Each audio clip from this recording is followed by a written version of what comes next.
equality. Of happiness, the very king is ours, will you receive a monarchy that's separate, republic and equality, republic and equality.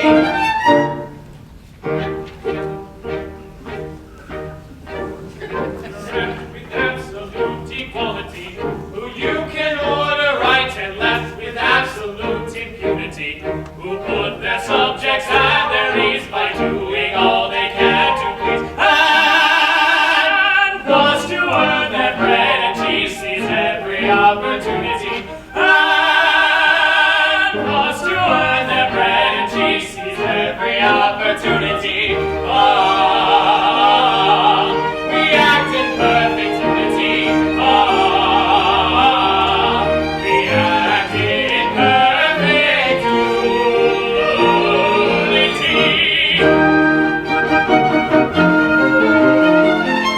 Of happiness, the very king ours, will you receive a monarchy that's never been, republic and equality, republic and equality, temperate equality.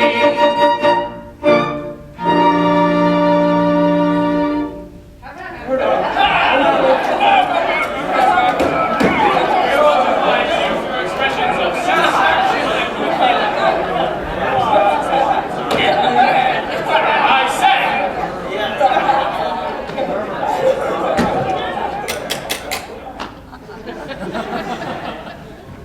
I say, gentlemen, we are much obliged to you for your expressions of satisfaction and good feeling. We urge you. We will, at any time, fall in with the sentiments so charmingly expressed. That's all right. At the same time, there's just one little grievance we should like to ventilate. What? Don't be alarmed, it's not serious. It is arranged that until it is decided which of us two is the actual king, we are to act as one person. Exactly. Now, although we act as one person, we are, in point of fact, two persons. I don't think we can much get into that. It is a legal fiction, and legal fictions are solemn things. Situated as we are, we cannot recognize two independent responsibilities. No, but you can recognize two independent appetites. It's all very well to say we act as one person, but when you supply us with only one ration between us, I should describe it as a legal fiction, gone a little too far.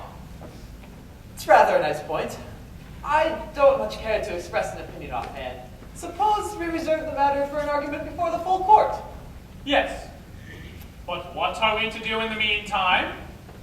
We want our tea! And so do we. I think we may make an interim order for double rations on their majesties entering into the usual undertaking to indemnify in the event of an adverse decision. That, I think, will meet the case. But you must work hard. Stick to it. Nothing like work. Oh, certainly. We quite understand that a man who holds the magnificent position of king should do something to justify it. We are called Your Majesty. We are allowed to buy ourselves magnificent clothes. Our subjects frequently nod to us in the streets. The sentries always return their salutes, and we hold the inestimable privilege of heading the subscription list to all the principal charities. In return for these advantages, the least we can do is make ourselves useful about the palace.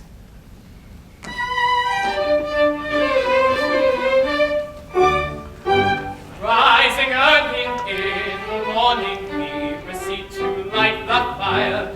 Then our Majesty, adorning in his workaday attire, we embark without delay on the duties of the day.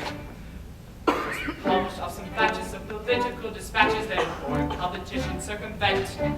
Then if business isn't heavy, we may hold a royal levy or ratify some acts of parliament.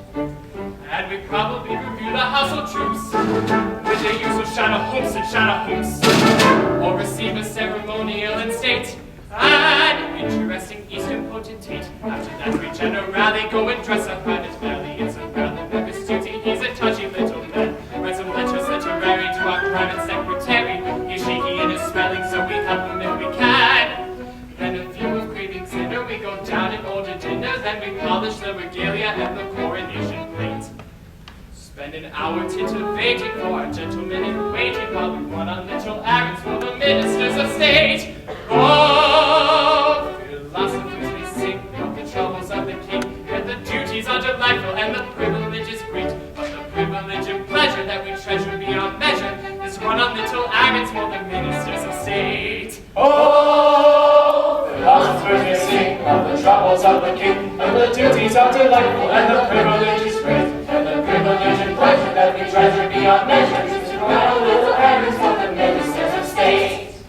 After lunch I'm making merry on a bonnet glass of sherry, and we've nothing in particular to do. We may make a proclamation or receive a deputation, and we possibly create a bill or two. Then we help a fellow creature on his path, with the water or the thistle or the bath. Then we dress and toddle off in semi-state to a festival, a function out of fate. Then we go and stand on sentry at the palace, private entry, marching hither, up and down and to and fro. While the warrior on duty goes in search for beer and beauty, it generally happens that he hasn't far to go. He relieves us if he's able, just in time to lay the table, and we dine and serve the coffee, and at 1:30. With a pleasure that's emphatic, we retire to our attic, with a gratifying feeling that our duty has been done. Oh, philosophers may sing of the troubles of the king, but of pleasures there are many, and of worries there are none. And the culminating pleasure that we treasure beyond measure is a gratifying feeling that our duty has been done. Oh, philosophers may sing of the troubles of the king, but the pleasures there are many, and the worries there are none. And the culminating pleasure that we treasure beyond measure is the gratifying feeling that our duty has been done.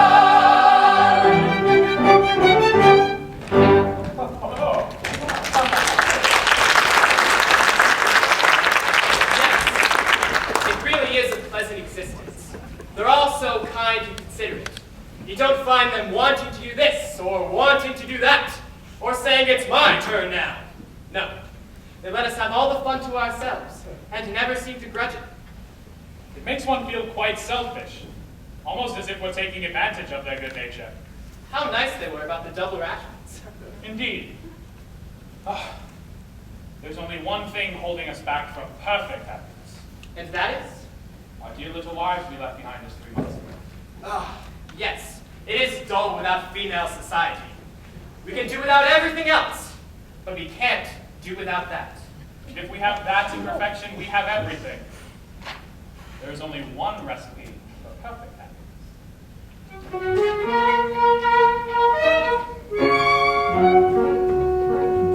Take a pair of sparkling eyes in an ever and anon in a merciful eclipse. Do not heed their mild surprise in past the Rubicon. Take a pair of rosy lips.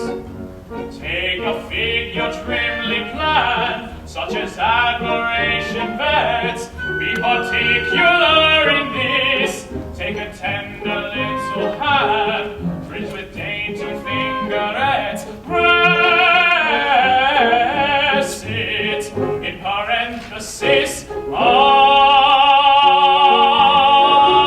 Take all these, you happy man. Take and keep them if you can. If you can, take all these, you happy man. Take and keep them if you can. If you can.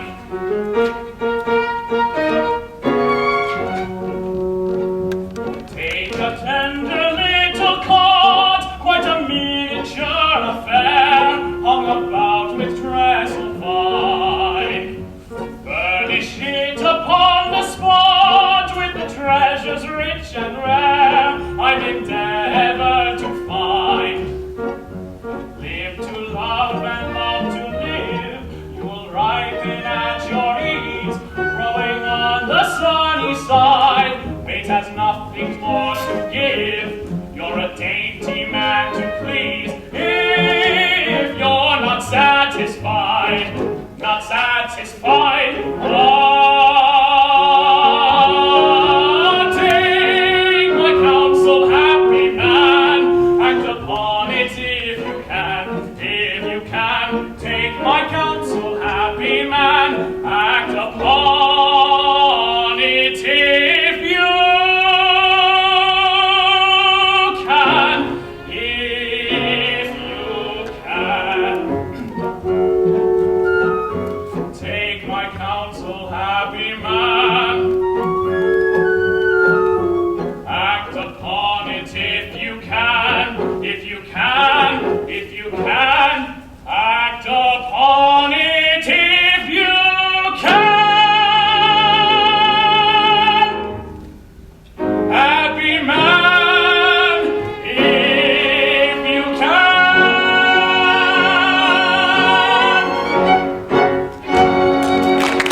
To begin the usual warning, play the horse to neighing quick. Lots of trumpeting and drumming. To the royal trains repeating. A delivery becoming.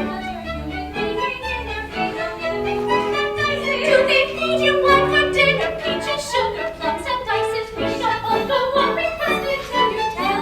Redacted, everything is interesting. Tell us all about it. We shall both go on requesting till you tell us, never doubt it. Everything is interesting. Tell us all about it. We shall Both go on requesting till you tell us, never doubt it. Everything is interesting. Tell us all about it. Everything is interesting. Tell us all about it. Everything is interesting. Everything is interesting. Tell us all about it. Tell us all about it. Tell us all about it.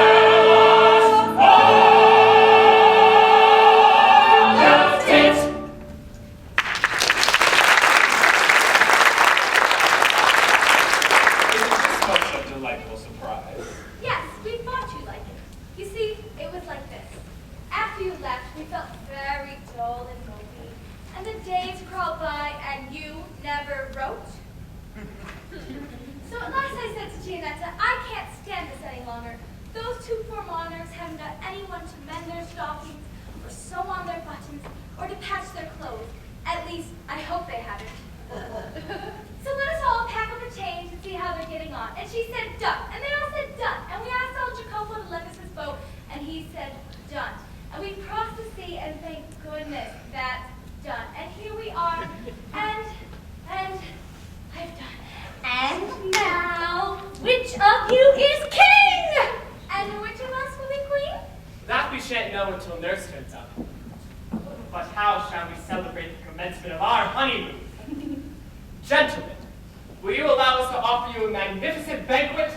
We will. Thanks very much. And ladies, what do you say to a dance? A banquet and a dance? Oh, it's too much happiness!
Madre de Dios, a common little drummer boy.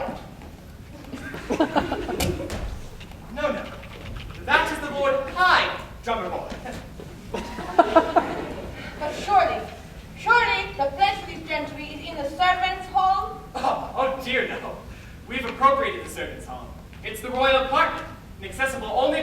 obtainable at the Lord Chamberlain's office. We really must have some place that we can call our own. I see. I'm afraid you're annoyed. No. Not quite what I expected. Well, I'm awfully sorry.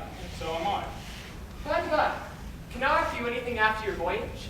A plate of macaroni and rusk. No, nothing. You obliged to be careful? Yes. Go. You see.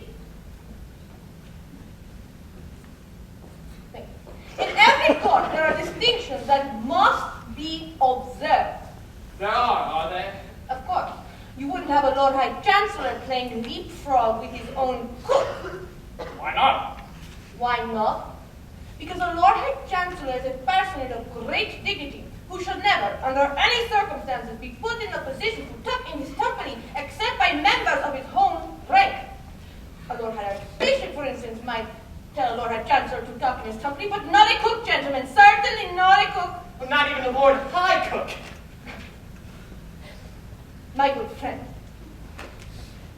that rank is not currently recognized in the Lord Chamberlain's office. No, it won't do. I will give you an experiment in which it was tried. There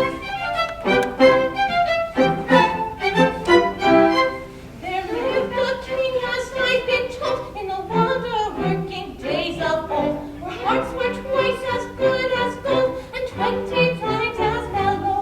Good fortune triumphed in his face, and in his heart he found a place for all the erring human race, and every wretched fellow, when he had brandished wine to drink, it made him very sad to think that some adjunct for a drink must be content with toddy. With toddy, must be content with toddy. He wished no man as rich as he, and he was rich as rich could be. So from the top of every tree promoted everybody. Now that's the kind of king for me. He wished all men as rich as he, and to the top of every tree promoted everybody. For chancellors were cheap as bats, and bishops in their shovel hats were plentiful as tabby cats, in point of fact to many. And passengers crowded the grind in his street, and such as they who like asparagus in neck, and dukes were 3 a penny. In every side field marshals licked all beer, and Lord Lieutenants licked the admiral of the ocean's deep, all round his wide dominions. With arrows around his white dominion. In short, wherever you may be, to this conclusion you'll agree. When everyone is somebody, then no one's anybody. Now that's as plain can be. To this conclusion we agree. When everyone is somebody, then no one's anybody.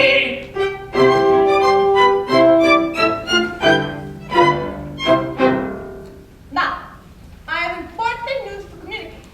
His Grace, the Duke of Plaza Toro, Her Grace, the Duchess, and their beautiful daughter Casilda. I say, their beautiful daughter Casilda We heard you. have arrived at Barataria and will be here at any moment. The Duke and Duchess are nothing to us. But their daughter, their beautiful daughter, you are lucky daughter. One of you.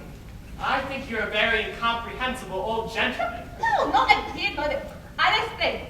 Many years ago, when you, whichever you are, were married, whichever you are, were married to a little girl who grew up to be the most beautiful daughter of all of Spain. That beautiful daughter has arrived here to claim you, whichever you are. In half an hour, I congratulate you, whichever it is, with all my heart. Married when a baby. But we were married 3 months ago. One of you, only one. The other one is an unintentional bigamist. Well, upon my word. Hey, what is some people? Who are we? No, they're wives, of course. We've just arrived. Wives? Dear me, this is important. Dear me, this complicates matters. Dear. What would Her Majesty say? And do you mean to say that one of these monarchs is already married, and that neither of us will be queen? That is the idea I intended to convey. Tessa, my dear, dear child. Get away, perhaps it's you. Oh, my poor, poor little woman. Don't! Who knows whose husband you are?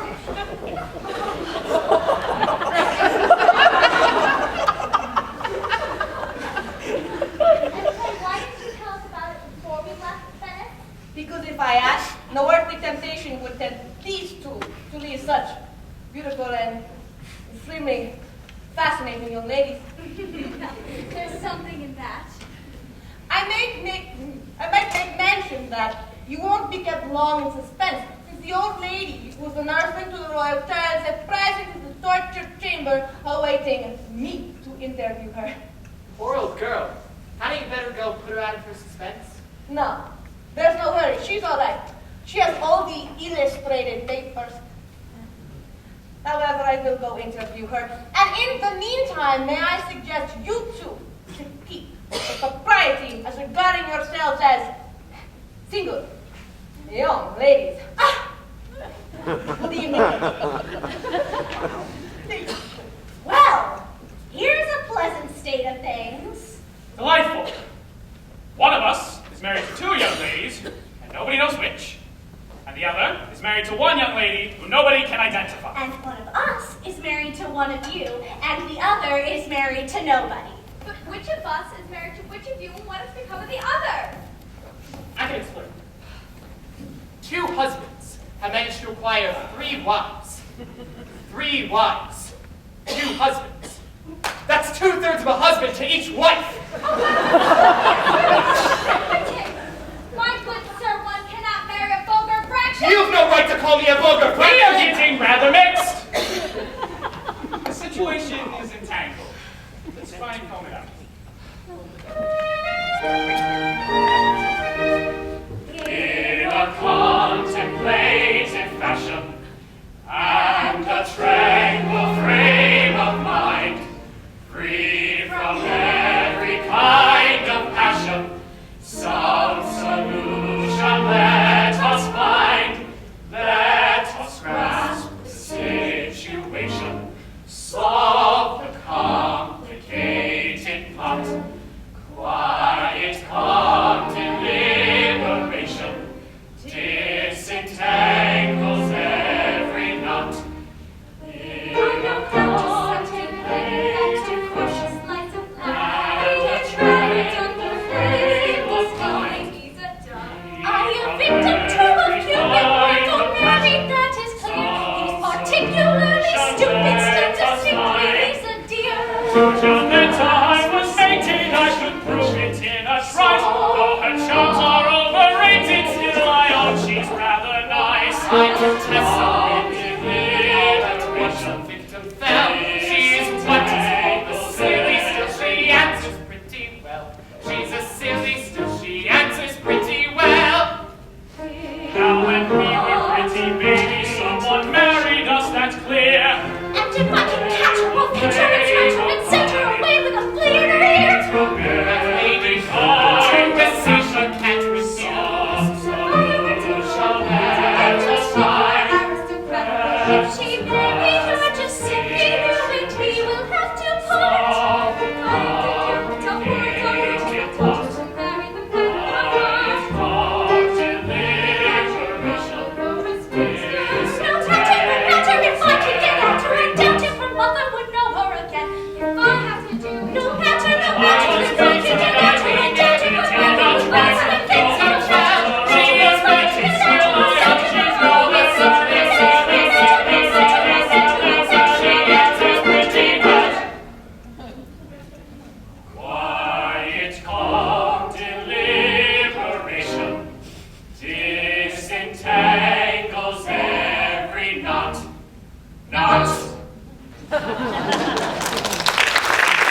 and touches heart of Duke. And heart of Duchess who reside there, Prince. With profound regret.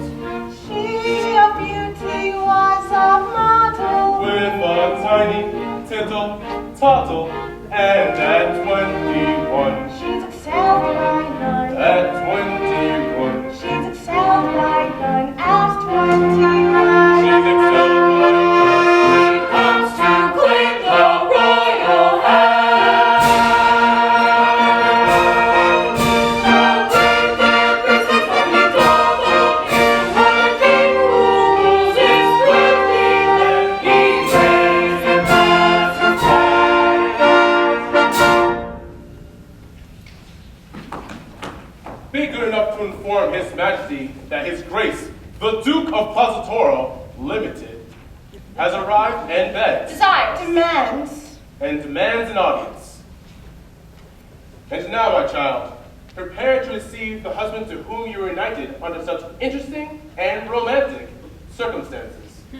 But which is it? There are two of them. That is true that at present His Majesty is a double gentleman, but as soon as the circumstances of his marriage are ascertained, he will, ipso facto, boil down to a single gentleman, thus presenting a unique example of an individual who becomes a single man and a married man by the same operation.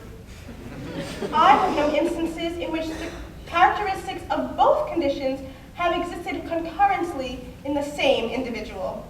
Ah, he couldn't have been a Positoro. Oh, couldn't he, though? Well, whatever happens, I shall of course be a dutiful wife, but I can never love my husband. I don't know.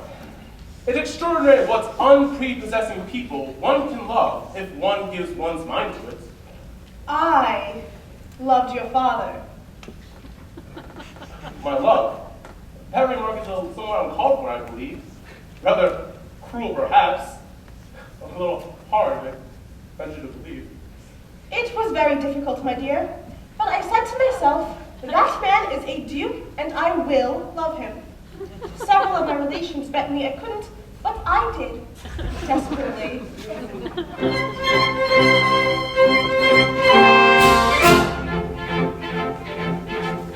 On the day when I was wedded to your admirable sire, I acknowledge that I dreaded an explosion of his ire. I was overcome with panic, for his temper was volcanic, and I didn't dare revolt, for I feared a thunderbolt.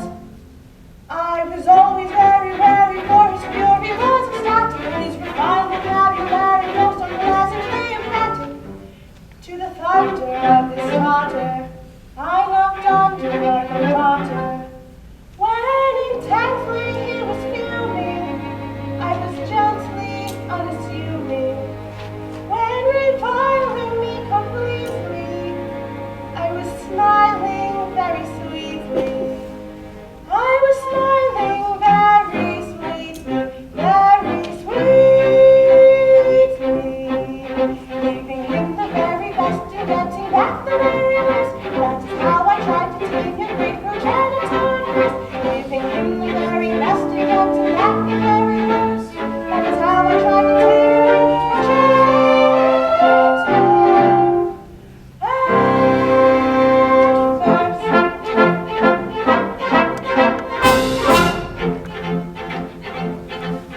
But I found a total reliance on my threatening appearance, and a resolute defiance of parental interference, and a gentle intimation of my firm determination to see what I could do to be wife and husband too. Was the only thing required for to make his step be supple, and you couldn't have desired a more reciprocating couple. Ever willing to be wooing, we were building, we were cooing. When I nearly from him parted, we were nearly broken-hearted. When in sequel reunited, we were equally delighted. We were equally delighted.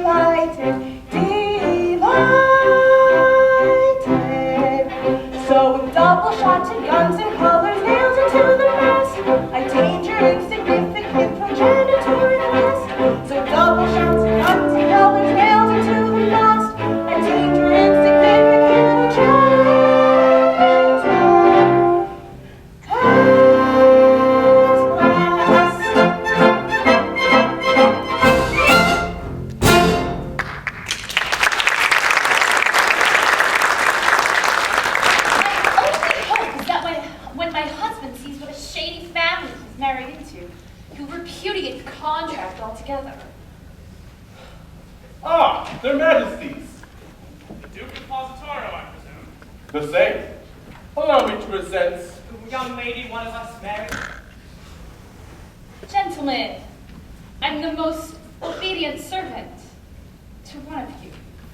Oh, please. I am about to address myself to the gentleman whom my daughter married. The other may allow his attention to wander, but what I'm about to say is not concerned. Sir, you'll find in this young lady a combination of excellences to which you would search for in vain in any young lady who had not the good fortune to be my daughter. There is some little doubt as to which of you is the gentleman I'm addressing, and which is the gentleman who is allowing his attention to wander. But when that doubt is solved, I shall say, still addressing the attentive gentleman, take her, and may she make you happier than her mother has made me. Sir! If possible. And now there's a little doubt to which I think I'm entitled to take exception.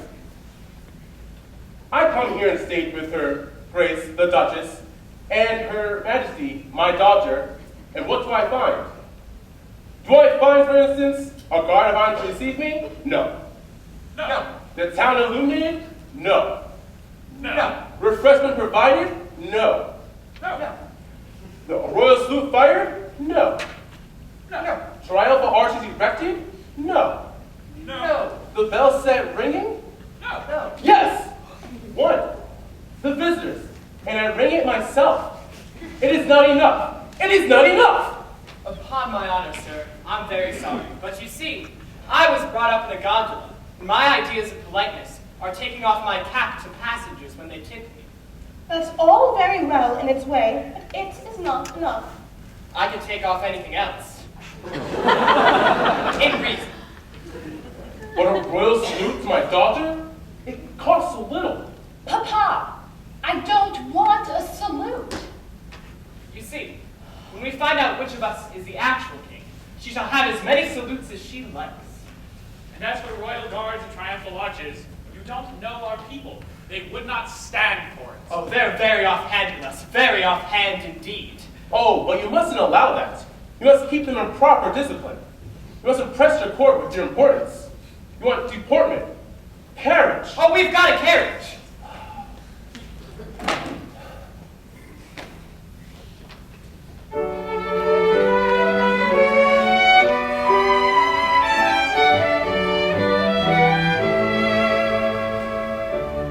I am a courtier grave and serious who is about to kiss your hand. Try to combine a pose imperious with a demeanor nobly bland. Let us admire pose imperious with a demeanor nobly bland. That's if anything too unbending, too aggressively stiff and grand. Now to the others whom you're tending, don't be so deucedly condescending. As to the others whom you're tending, don't be so dreadfully condescending. Oh, hardly some noble seem, at first if anything too unbending. Off we go to the other extreme, to confoundedly condescending. Now a gabak perform sedately, offer your hand with conscious pride. Take an attitude not too stately, still sufficiently dignified. Now with an attitude not too stately, still sufficiently dignified. Once-ly, twice-ly, once-ly, twice-ly, bow impressively, ere you glide. Countable, prompt it nicely, that is the style of a thing precisely. Countable, pointing it nicely, that is the style of the earth. Nobleman's praise, capable, we can't take nicely. Suppose he's right in what he says. This is the style of thing precisely. Oh,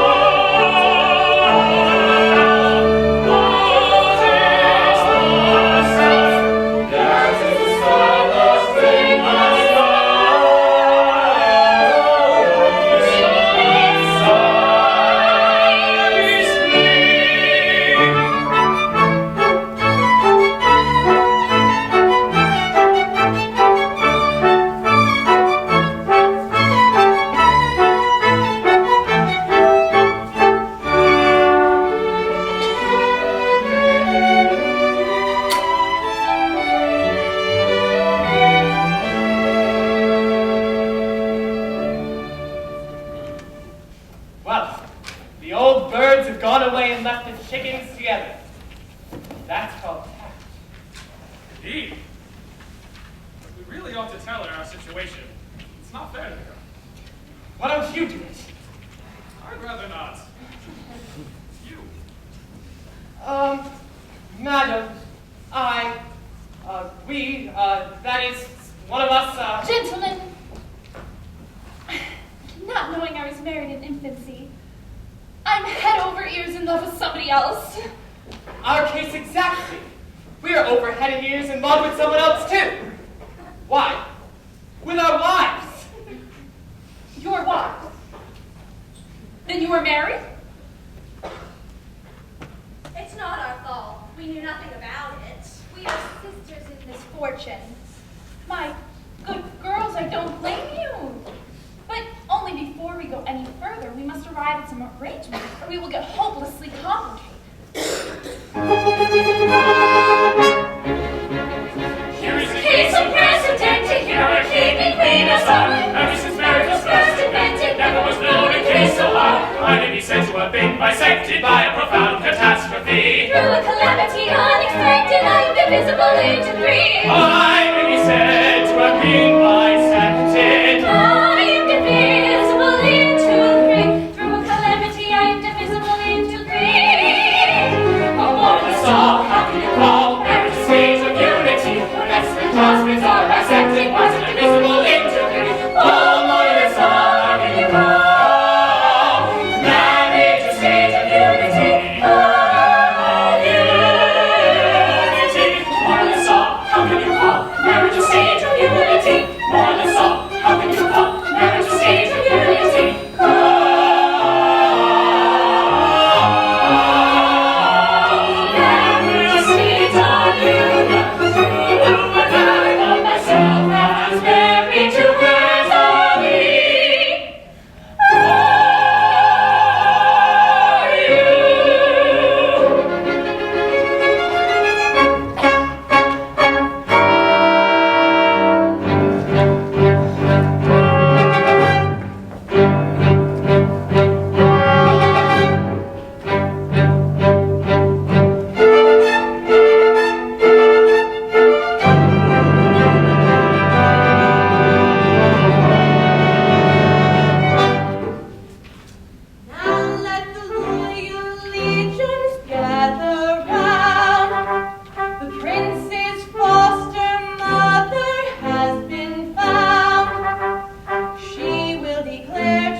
thy dainty hand I waited, waited.